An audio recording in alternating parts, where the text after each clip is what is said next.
विद्यार्थी मित्रो नमस्कार. काव्यशास्त्राच्या साहित्यशास्त्राच्या आपल्या या चर्चेमध्ये मागच्या काही तासिकांपासून आपण काव्यलक्षण हे पहिलं प्रकरण विवेचनासाठी म्हणून घेतलेलं आहे. यापूर्वीच्या तासिकेमध्ये आपण काव्याचं स्वरूप लक्षात घेतलं. हे काव्याचं स्वरूप लक्षात घेत असताना प्राचीन भारतीय साहित्य कवितांनी शरीर आणि आत्मा असं मानवी शरीराचं रूपक योजत शब्दार्थांना काव्याचं शरीर कसं मांडलं आणि या शब्दार्थरूपी काव्य शरीराचं असणारं वैशिष्ट्य काय आहे. वेगळ्या शब्दात सांगायचं तर साहित्यातील काव्यातील शब्दार्थांचा असणारा निराळीपण काय आहे, त्यातील सूक्ष्मता काय आहे, याविषयीचं एक विवेचन आपण केलं. भामहापासून ते जगन्नाथापर्यंतच्या अभ्यासकांच्या मतांचा परामर्श आपण घेतला. शब्दार्थो सहितो काव्यम हे भामहाचं मत असेल. ननु शब्दार्थो काव्यम हा रुद्रटाचा उद्गार असेल किंवा रमणीयार्थ प्रतिपादक हा शब्द हा काव्यम हे जगन्नाथाचं विश्लेषण असेल. या सर्व विवेचनामधून शब्दार्थांच्या संबंधातली असणारी एक निराळी वेगळी मांडणी आपण लक्षात घेतली.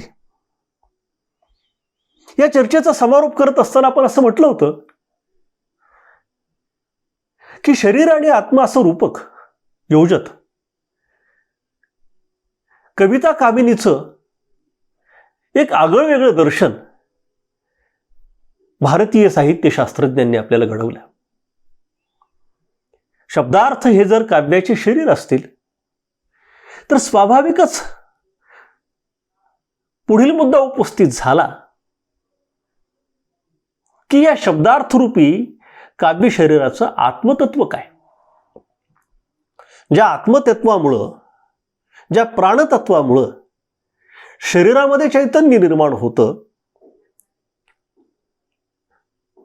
काव्याच्या संदर्भामध्ये शब्दार्थरूपी या काव्य शरीराचं आत्मतत्व कोणतं याविषयीची जी एक चर्चा भारतीय साहित्य परंपरेमध्ये निर्माण झालेली आपल्याला दिसते, त्याच्यातूनच निरनिराळे संप्रदाय पुढे अस्तित्वात आले.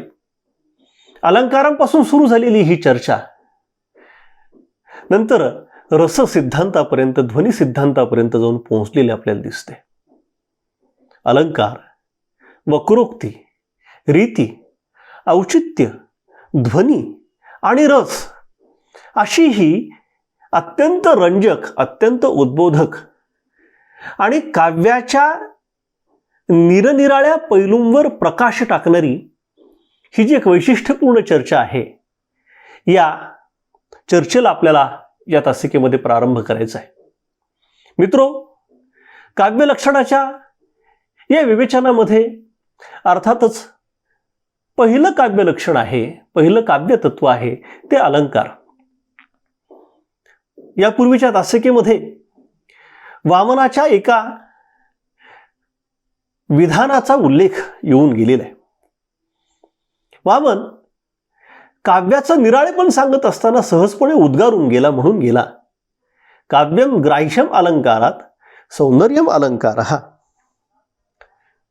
आणि वामनाच्याही अगोदर भामहाला अलंकाराचं असणारं हे निराळेपण जाणवलेलं होतं.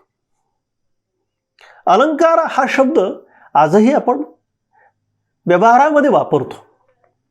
साधारणतः अलंकार म्हटलं की आपल्याला आभूषणं आठवतात. जी आभूषणं शरीरावर परिधान केल्यानंतर शरीराचं सौंदर्य वाढतं आणि म्हणून अलंकार हा शब्द आपण रोजच्या व्यवहारामध्ये निरनिराळी आभूषणे या अर्थानं वापरतो.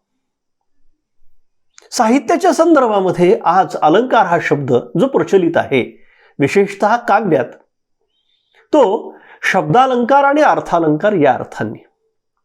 म्हणजे आजच्या व्यवहारामध्ये अलंकार या शब्दाला जो अर्थ आहे तो एक सीमित, एक मर्यादित आहे. ज्या काव्यलक्षणाची चर्चा आपल्याला करायची आहे ते काव्यलक्षण असणारं अलंकार भारतीय परंपरेमध्ये एका व्यापक परिप्रेक्ष्यामध्ये व्यापक अर्थानं उपयोजलेली संज्ञा आहे. म्हणजे काय? अलंकाराच्या ज्या वामनाच्या ज्या विधानाचा आता मी आपल्यासमोर उल्लेख केला, अलंकाराचं स्पष्टीकरण देत असताना वामनाने काय म्हटलेलं आहे की काव्यम ग्राह्यम अलंकारात, काव्य रसिकाच्या आस्थेचा किंवा आस्वादाचा विषय बनतं, ते स्वीकारलं जातं. कशामुळे स्वीकारलं जातं काव्य? तर अलंकारामुळे स्वीकारलं जातं. मग स्वाभाविकच अलंकार म्हणजे काय? तर अलंकार म्हणजे काय हे सांगत असताना वामनानं हे स्पष्ट केलेलं आहे की सौंदर्य, वस्तुतः सौंदर्य हाच अलंकार आहे. म्हणजे वामनालाही या गोष्टीची जाणीव आहे की काव्य एका अलौकिक अशा सौंदर्याला व्यक्त करतं. मानवी जीवनातील मूलभूत तत्व असणारं सौंदर्य. सौंदर्य म्हणजे काय? सुंदरता म्हणजे काय? सुंदरतेच्या सुमनावरची दवचुंबन घ्यावी असं एका कवीने म्हटलेलं आहे. म्हणजे काय? सौंदर्य ही एक जीवन जाणीव आहे. ज्या जीवन जाणीवेमुळं आपलं जीवन संपन्न होतं, आपलं जीवन आस्वाद्य होतं. खरं तर यासाठीच आपण जीवन जगत असतो, आनंदासाठी जगत असतो. आणि हा आनंद अशा निखालस निरामय अशा सौंदर्यामधनं आपल्याला मिळत असतो. जे जे उत्तम आहे, जे जे उदात्त आहे, जे जे भव्य आहे, जे जे दिव्य आहे, ते सर्व सुंदर आहे असं आपण म्हणतो. सत्यम शिवम सुंदरम ही आपली भारतीय संस्कृती आपल्याला शिकवते. त्यातला सुंदर हा शब्द केवळ शारीर सौंदर्य इतक्या मर्यादित अर्थाचा नाहीये. त्याला खूप व्यापक असा परीघ, पट असलेला आपल्याला दिसतो. आणि भारतीय काव्यचर्चेमध्ये सुद्धा तितक्याच व्यापक अर्थानं या सौंदर्य शब्दाचा वापर केलेला आपल्याला दिसतो. विचारप्रधान साहित्य आणि ललित साहित्य याच्यात फरक काय? त्याला तत्वज्ञान म्हणतो, इतिहास म्हणतो. या विचारप्रधान साहित्यामधला आणि ललित साहित्यामधला फरक हाच आहे. हेच सौंदर्य तत्व आहे की जे साहित्याचं वर्गीकरण या पद्धतीने करत असलेलं आपल्याला दिसतं. म्हणजे उदाहरणार्थ जर समजून घ्यायचं झालं, इतिहासातला एखादा प्रसंग इतिहासाच्या पुस्तकामध्ये आपल्याला शिकवलेलं असतं किंवा आपण वाचत असतो. उदाहरणार्थ प्रतापराव गुजर छत्रपती शिवाजी महाराजांचे सरनोबत, त्यांनी त्यांच्या जीवनात गाजवलेला पराक्रम इतिहासाच्या पुस्तकामध्ये वर्णिलेला असतो की प्रतापराव गुजरांनी असं असं केलं, या पद्धतीने वर्तन केलं, अमुक तमुक सरदाराला माफ केलं, सोडून दिलं.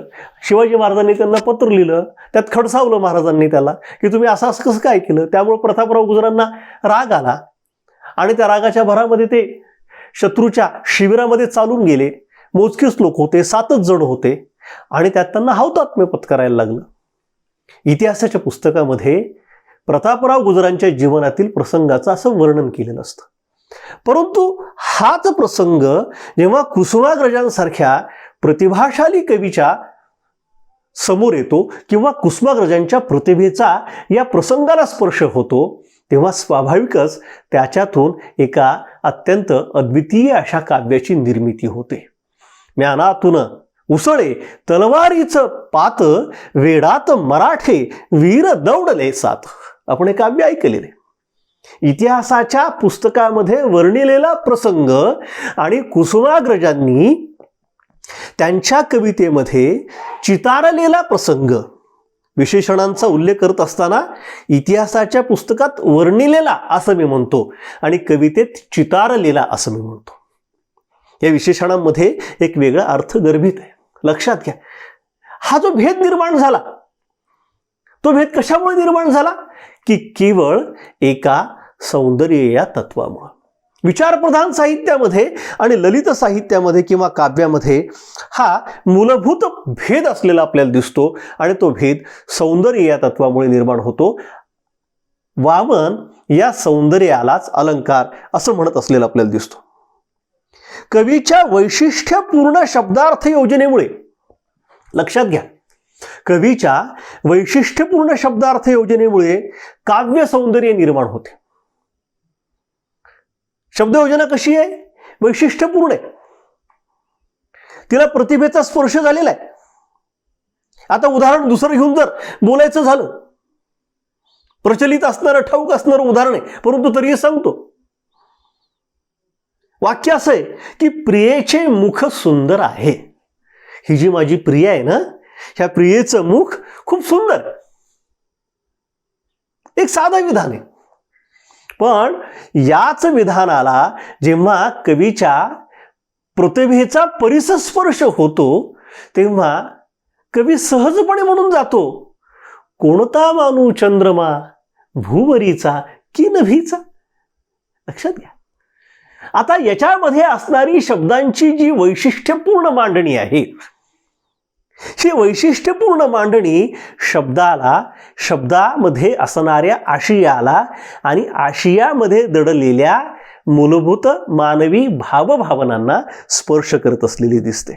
आणि म्हणून अशी वैशिष्ट्यपूर्ण शब्दार्थ योजना कवी करत असतो आणि ज्यातनं एका वेगळ्या सौंदर्याची निर्मिती होत असते, एक वेगळी प्रतीती येत असते. यालाच पुढं कुंतकानं वक्रोक्ती असंही म्हटलेलं आहे. त्याही काव्य लक्षणाचा विचार आपल्याला करायचा आहे की वक्रोक्ती असते म्हणजे कवीच्या शब्दयोजनेमध्ये वक्रोक्ती असते, सरलोक्ती नसते. म्हणजे सरलोक्तीसारखा अलंकार घेत असतानाही सरलोक्तीचा सुद्धा वक्र व्यापार कवी करतो आणि त्यामुळं काव्यामध्ये रमणीयता येते असं साधारणतः आपल्याला दिसतं. आता या अलंकाराचं जे काही अलंकार या काव्य लक्षणाचं जे काही स्वरूप आहे, याचं आजच्या आधुनिक समीक्षेच्या परिभाषेमध्ये जर वर्णन करायचं झालं तर ज्याला मर्ढेकरांनी द्विपदात्मक अनुभूती म्हटलेलं आहे. तसा भाषेच्या वैशिष्ट्यांचा परामर्श घेत असताना आपण म्हटलं, तुम्हाला आठवत असेल काय म्हटलं आपण, की भाषा द्विस्तरीय असते. भाषेची संरचना कशी असते? द्विस्तरीय असते.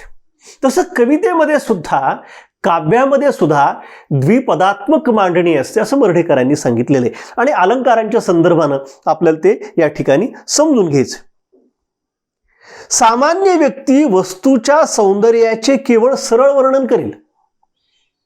जसं वर म्हटलं मी उदाहरणात, प्रियेचे मुख सुंदर आहे. सामान्य व्यक्ती वस्तूच्या सौंदर्याचे सरळ वर्णन करेल. कवी मात्र प्रतिभेच्या सहाय्याने भावनात्मक समानता स्थापेल व नवी प्रतिमा सृष्टी निर्माण करेल. कवी हे शब्दसृष्टीचे ईश्वर आहेत असं म्हटलं गेलेलं आहे. आपल्याला ठाऊक आहे ते.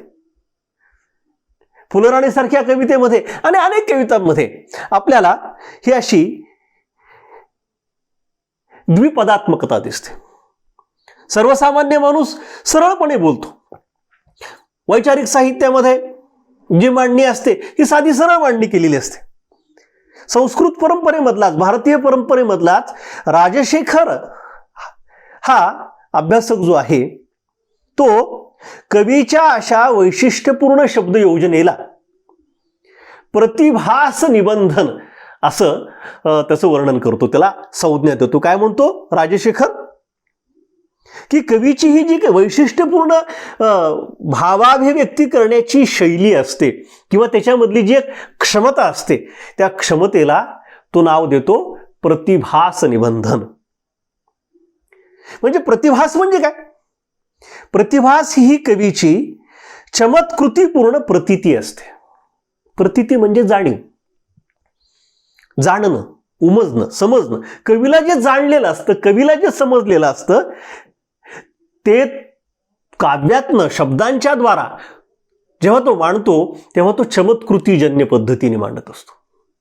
लक्षात घ्या, अगदी मुक्तछंदासारख्या आजच्या काव्य प्रकारामध्ये सुद्धा ही चमत्कृती असते आणि अशी चमत्कृती असते आणि म्हणूनच काव्य हे आस्वाद्य बनतं. शेवटी काव्य ही कला आहे हे आपण लक्षात घ्यायला हवं आणि या अर्थाने या सगळ्या गोष्टींकडे आपण पाहायला हवं. वस्तूचे जसेच्या तसे वर्णन करणे हे कार्य कशाचं आहे? हे कार्य शास्त्रांचं आहे. राजशेखर त्याला वस्तुनिबंधन म्हणतो. वस्तू जशीच्या तशी आहे. म्हणजे फुलराणीमध्ये अमुक तमुक एखादं फुल आहे, वनस्पती शास्त्रज्ञ एखादा त्या कळीचं शास्त्रीय वर्णन करेल. कुठल्या फॅमिलीमधली ती कळी आहे, म्हणजे बॉटनीमध्ये वनस्पती शास्त्रामध्ये त्याची फॅमिली नेम दिलेले असतात, तो सांगेल. तिची काही जैविक वैशिष्ट्य सांगेल आणि साधं सरळ वर्णन करेल त्या कळीचं. ह्याला वस्तुनिबंधन राजशेखरने म्हणलेलं आहे. पण तीच कळी जेव्हा वेलीवर डोलू लागते तेव्हा अत्यंत हळव्या मनाच्या बालकवींसारख्या कवीला ती कळी म्हणजे कळी आहे असं वाटत नाही. त्या कळीमध्ये बालकवींच्या प्रतिभेला एक अल्लड किशोरी, अल्लड बालिका दिसायला लागते. हे दिसतं खूप महत्वाचं आहे. कलावंताला हे दिसतं. कलावंताकडं ही एक अनुपम दृष्टी असते आणि ही अनुपम दृष्टी असल्याशिवाय कलावंत घडतच नाही. मानवी जीवनामधल्या अनेक गोष्टी मनुष्य निसर्गामध्ये पाहतो आणि या निसर्गाशी तादात्म्य पावत मानवी जीवनाला अभिव्यक्त करण्याचा प्रयत्न करतो. बालकवींची फुलराणी कविता या दृष्टीने महत्वाची. ती कलिका राहत नाही, ती कळी राहत नाही, तर एक अल्लड बालिका बनते. हे प्रतिभास निबंधन आहे. आणि वनस्पती शास्त्रज्ञानं वर्णनेलं फूल किंवा कळी हे वस्तू निबंधन आहे. आता वनस्पती शास्त्रज्ञाला जर त्या कलिकेमध्ये अल्लड बालिका दिसायला लागली तर तो वनस्पती शास्त्रज्ञ राहणारच नाही, तो कवी होऊन जाईल आणि मग त्या शास्त्रामधली वेगळीच गडबड सुरू होऊन जाईल. तिथं त्याच्याकडे ती दृष्टीच नाही, कवीकडे ती दृष्टी आहे आणि म्हणून त्या पद्धतीचं वर्णन तो करत असलेला आपल्याला दिसतो.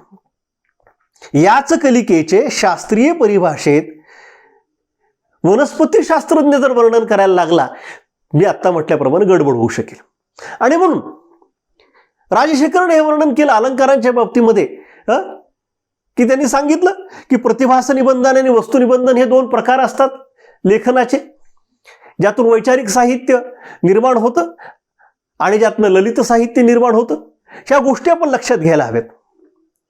पुढे ही चर्चा नंतरच्या कालखंडामध्ये विकसित होत जात जात अलंकारांमध्ये अर्थालंकार, शब्दालंकार वगैरे निरनिराळे प्रकार निर्माण झाले, पण ही नंतरची बाब आहे. आरंभीच्या कालखंडामध्ये भामहादी, वामनादी सर्वच साहित्यशास्त्रज्ञांना अलंकाराचा एक अत्यंत व्यापक अर्थ अभिप्रेत होता आणि याच अर्थातनं त्यांनी अलंकाराला